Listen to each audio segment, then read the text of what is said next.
Al mediodía del jueves, y no a las 9 de la mañana como se acostumbra, los habitantes en Chipre experimentarán una nueva realidad bancaria, con restricciones al monto de dinero disponible, en el tipo de transacciones posibles y un operativo de seguridad adicional en los bancos. Serán 300 euros máximo por persona por día que se pueden sacar. El límite en tarjeta de crédito, 5.000 euros mensuales. No se podrá cobrar cheques en horas previas, por cierto. El Banco de Chipre, el mayor del país, perdió a su presidente ejecutivo, Yanis Kipri, al ser despedido por el Banco Central. Liliana Rojas Suárez es directora de la Iniciativa Latinoamericana, economista senior del Centro para el Desarrollo Global, y hoy nos acompaña, y me da mucho gusto que finalmente puedas acompañarnos, Liliana, porque si hay alguien que sabe de los temas de la banca y las implicaciones, es esta mujer. Un gusto saludarte, Liliana. De igual forma, Gaby, ¿cómo estás? Muy bien, muchas gracias. Déjame ordenar la conversación por este lado. Se habla de un decreto de 7 días con algunas características que más o menos ya las delineamos en este momento para los depositantes. ¿Tendrá que ser solo por 7 días? ¿Podrá ser solo por 7 días? ¿Qué anticipas que veremos mañana, en las primeras horas del jueves, cuando reabran los bancos? Veo dos cosas. Primero, no estoy segura que abran mañana. Y segundo, si es que abren definitivamente los controles, para darle un nombre genérico a todas estas medidas, pienso que van a durar muchísimo más largo de lo anunciado. 7 días no ha funcionado nunca, y la verdad es que en los países que se han impuesto este tipo de controles ha durado no solamente días o meses, sino hasta años. O sea que la verdad que va a estar mucho tiempo. Hemos pensado en Argentina en el tiempo que han durado para pensar que 7 días es poca cosa, pero ¿por qué crees que no van a abrir si ya las autoridades incluso contrataron una empresa de seguridad privada de Gran Bretaña? Creo que es la misma empresa que hizo los Juegos Olímpicos en términos de seguridad para los bancos, para la reapertura de los bancos. ¿Por qué dices eso? Sí, digo que no estoy segura que van a abrir, porque mañana lo que uno esperaría que pasara es una tremenda acumulación de gente alrededor de las puertas de los bancos. Entonces es muy posible que las medidas de seguridad que tienen en pie estén subestimando el deseo de los depositantes de tratar de rescatar lo que puedan de sus dineros. Si eso es el caso, dado que ya mañana es jueves, o sea muy cerca al fin de semana, entonces es posible que haya, digamos, una apertura por solo unas horas y que luego el viernes vuelva a cerrarse. Todo depende en realidad de la capacidad de controlar. Lo que yo espero mañana sea una masiva cantidad de gente tratando de recuperar lo que pueda. De alguna manera se ha calculado, en el cálculo europeo o chipriota se tiene estimado que vamos a ver algún tipo de salida de capital o de intento de que ello ocurra por parte de los depositantes. La pregunta que yo te hago aquí es, ¿esto tiene que ver con la manera en la que primero se presentó la solución? Es decir, ¿le debemos echar la culpa de estas largas filas a que inicialmente se intentó grabar depósitos que en teoría estaban garantizados, que son aquellos depósitos por debajo de los 100.000 euros, una medida que después se revirtió? Mira, eso es parte del problema. La verdadera naturaleza del problema comienza, como se sabe, cuando estos problemas comienzan a crecer en el momento de que se hace la reestructuración griega. Claro. y que básicamente los bancos chipriotas terminan con deuda griega, que implica que los bancos chipriotas comienzan a estar en problemas.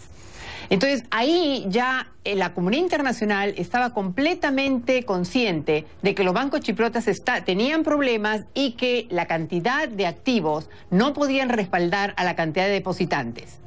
Entonces, se prueba esta nueva fórmula de decir, ok, dado que no hay accionistas, básicamente hay muy poco accionista de banco chipriota, en cualquier reestructuración de banco normal, lo primero que haces es que los accionistas pierden, claro, luego los tenedores de bonos y luego los depositantes no asegurados. Aquí los pusieron adelante. Aquí los pusieron adelante a los asegurados y por lo tanto con ello exacerbaron el problema tremendamente, pero como te digo, no lo crearon, lo exacerbaron. Exactamente.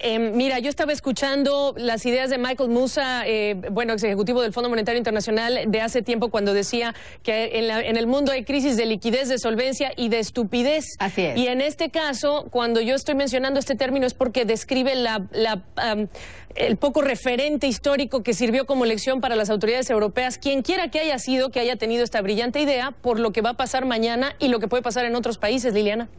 Sí, completamente. Yo también leí el mismo artículo y Michael Musa fue mi jefe en los momentos en que estas cosas estaban pasando en Argentina, o sea que lo conozco bien el asunto. Pero claro, la historia no solamente en Argentina, sino en muchos otros países que te dicen que se pierde totalmente la confianza en un depósito de seguro. Déjame explicarte esto un poquito, ¿ya? Sí. Mira, el seguro de depósito protege 100.000 euros, ¿no? Ok, el resto no está protegido. Sí. Pero aún si tú agarras y dices, ok, yo voy a olvidarme de los que no están asegurados y los voy a retirar, existe algo que se llama un seguro implícito, claro, que es lo que ha venido pasando en casi todos los bailouts de la crisis europea.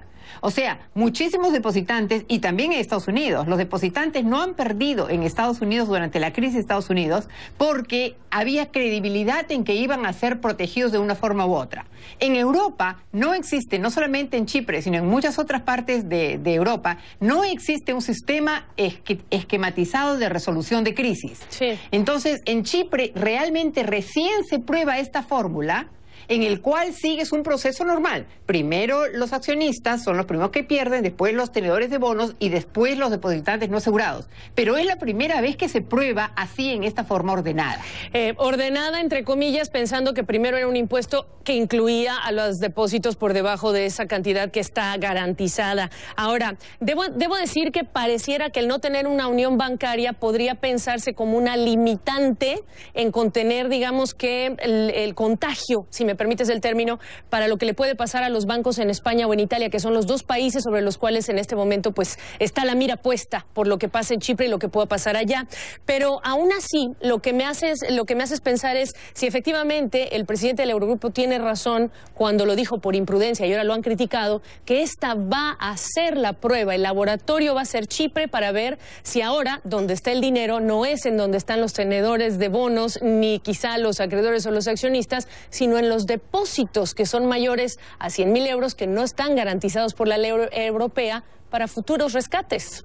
Sí, mira, la verdad yo no creo que primero que esto sea un template, ¿no? Para un borrador, para sí. Un borrador, ni tampoco creo que sea políticamente posible. Porque no ha sucedido en ningún otro lado. La razón por la que puede suceder en Chipre es varias razones. Una de ellas es porque el riesgo de Chipre no es un riesgo sistémico. Realmente está controlado en una parte muy pequeña de la zona euro y también está afectando a otra parte que no tiene nada que hacer con la zona euro, que es los rusos, ¿verdad? Que son los que tienen una buena cantidad de los depósitos mayores a 100.000 dólares. Sí. Entonces, por ese lado es que Chipre se presenta como un experimento, digamos, pero no replicable. En segundo lugar está que todo esto agarra en el medio de las elecciones en Gran Bretaña, ¿no es cierto? Sí. En el Reino Unido. Y entonces, en este momento, tú tienes que aparecer como que, bueno, vamos a hacer bailout a todo el mundo. No, esta es una ocasión para permitir que se haga lo que llaman bail-in, o sea que los acreedores son los que están cubriendo. Pero yo no creo, si me pones en prueba y me dices que un banco de importancia sistémica en España, en Italia, en Francia o en la misma Alemania pasa por esta situación, que va a suceder exactamente lo mismo que en Chipre. No lo creo, no es creíble esa afirmación. Eso es muy importante. Ahora, inevitablemente se ha hablado y se ha traído a la conversación otros dos temas, Liliana, y aquí quiero tocarlos, te los pongo en la mesa y te dejo que me opines de los dos. Primero, se ha hablado de el tamaño de las economías en proporción con el sistema financiero, por supuesto que saltan a la mente Malta y Luxemburgo, que quedan mucho más lejos en la proporción de su sector financiero en relación con su economía, mucho más grande que en el caso chipriota. Sí. ¿Esto qué implica en términos de lo que se debe hacer allá? Y por otro lado, ¿qué pasó con las pruebas de resistencia financiera? Este no es un tema nuevo. Chipre en junio pidió ayuda y nunca logró un paquete, pero ya sabíamos que tenían pérdidas los bancos chipriotas. ¿Qué está pasando con las autoridades europeas? ¿Todavía no aprenden? Claro, y comienzo con la segunda y vuelvo a Luxemburgo y a Malta. Mira, efectivamente, no es tema nuevo. Siempre la solución cuando se da en la línea correcta, pero muy tarde. Y es por eso que comencé con nuestra conversación diciéndote, la verdad no sé qué vaya a pasar mañana. Sí. Porque es muy tarde. Llega cuando el problema es tan grande que lo que va a suceder en Chipre es, mirando a futuro, ya independientemente de la forma que se solucione, es una recesión espantosa en ese país. Sí. ¿No? Lo cual, independientemente de la ayuda que le dé el Fondo Monetario, le va a tomar años de años salir de este problema. Esta reestructuración es un buen modelo, pero si se hubiera hecho muchísimo tiempo atrás. Ahora el problema es gigante y entonces efectivamente yo creo que las autoridades de la zona euro aún no aprenden las lecciones. Wow. Siempre actúan, pero tarde, llegan tarde a todos los puestos y esto es una prueba más. En cuanto a Luxemburgo y a Malta, también las autoridades del mundo van a llegar tarde. Wow. Lo que está sucediendo en este momento es que hay un modelo que se llama el modelo de offshore banca, ¿no? La banca offshore. Y, ese modelo podría funcionar si estuviera suficientemente bien regulado y si utilizaran los principios de supervisión consolidada. Lo que sucede es que no puedes tener banca offshore que sirva para evadir impuestos, que sirva simplemente para lavar dinero y que eso simplemente no esté en consideración.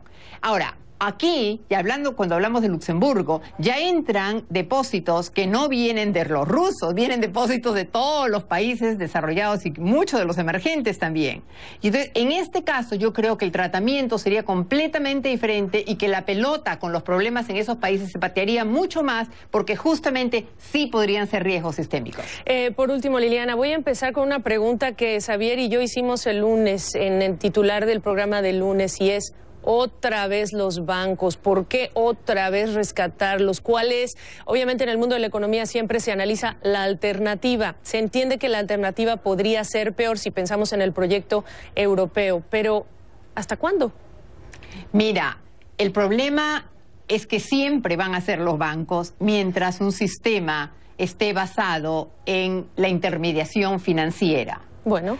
Acuérdate que a comienzos del año pasado estuvo muy en boga toda la discusión de cómo prevenir la generación de problemas y contigo hemos conversado sobre Basilea III y las nuevas regulaciones y qué tendría que hacerse para evitar todas estas crisis. No hay un sistema financiero que pueda funcionar sin tener el sistema de pagos funcionando y eso funciona en los bancos. Entonces, los bancos siempre van a estar al centro de cualquier problema de un país. Eso no lo podemos evitar. Lo que sí se puede evitar son los mecanismos de supervisión y regulación que eviten las crisis. Y para eso se generó Basilea. Para eso se dieron los mecanismos. Ninguno de estos se ha respetado en todas las crisis que hemos estado observando en Europa y que seguiremos observando en el mundo. Lo cierto, Liliana, es que ni las pruebas de resistencia financiera sirvieron para algo. En el caso chipriota estamos en esta situación. Dime un sí o un no, no tengo tiempo para más. ¿Sale Chipre del euro o no? No sé. La verdad, no lo sé. Bueno. Pero te voy a contestar de otra forma. Debería. El costo es demasiado alto de pertenecer en el euro. Pues ahí lo tienen y por eso decía yo que Liliana es crucial para analizar este tema de los bancos. Liliana Rojas Suárez, siempre es un gustazo hablar contigo este tema, directora de la Iniciativa Latinoamericana, economista senior del Centro para el Desarrollo Global. Un abrazo, Liliana. Un abrazo a ti. Chao.